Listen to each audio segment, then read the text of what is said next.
I will bless the Lord at all times. His praise shall continually be in my mouth. My soul shall make her boast in the Lord. The humble shall hear thereof and be glad. O magnify the Lord with me, and let us exalt his name together. Psalm 34. In this time, nobody is safe, for want of a better word.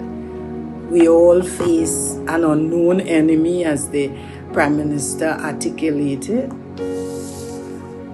But I want to encourage you today.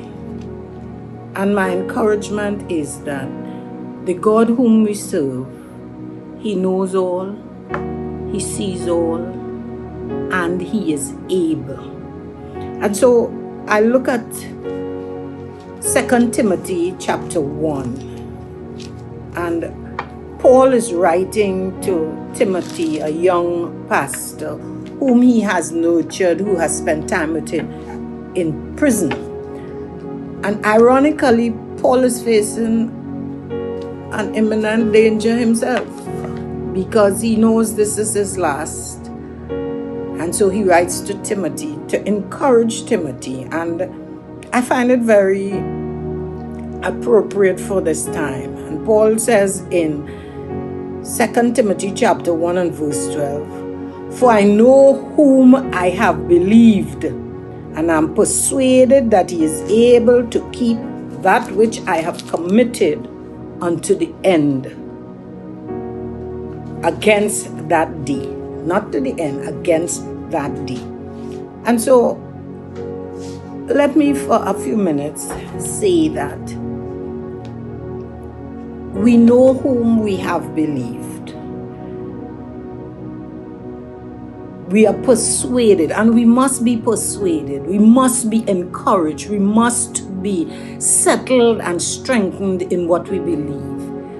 Like a good sailor, when the storms face them, when the seas get rough, good sailors, they tie this rudder or the tiller or the steering, they tie it and they set the ship on the course that they want to go. Like us today, we're going to have to tie and anchor and commit and believe in the Lord Jesus Christ. That the God whom we serve is able.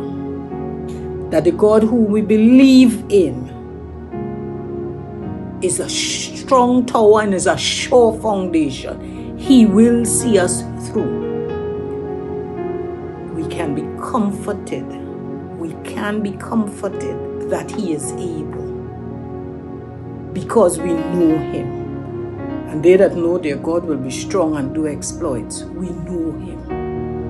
We have believed in him, that he who began this work can complete it.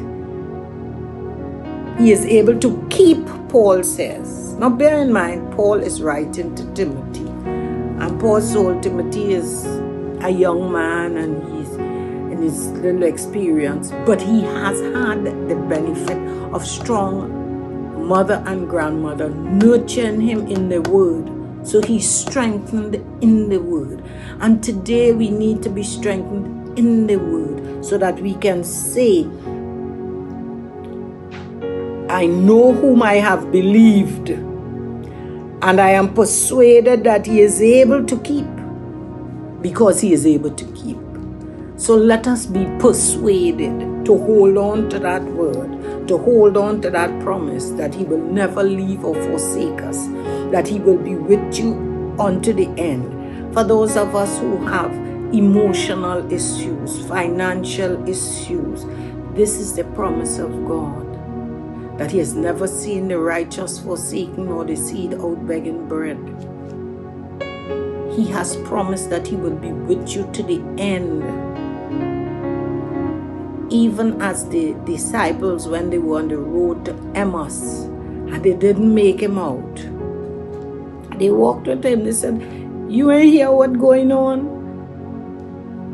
But God hears what is going on throughout the world. Because the scripture says his ears is not deaf, right? And his eyes not blinded. As a matter of fact, it says his eyes go to and fro throughout the earth. And Psalm 121 says he neither slumbers nor sleep. So be encouraged. Be encouraged. Hold on. I know these are not nice times,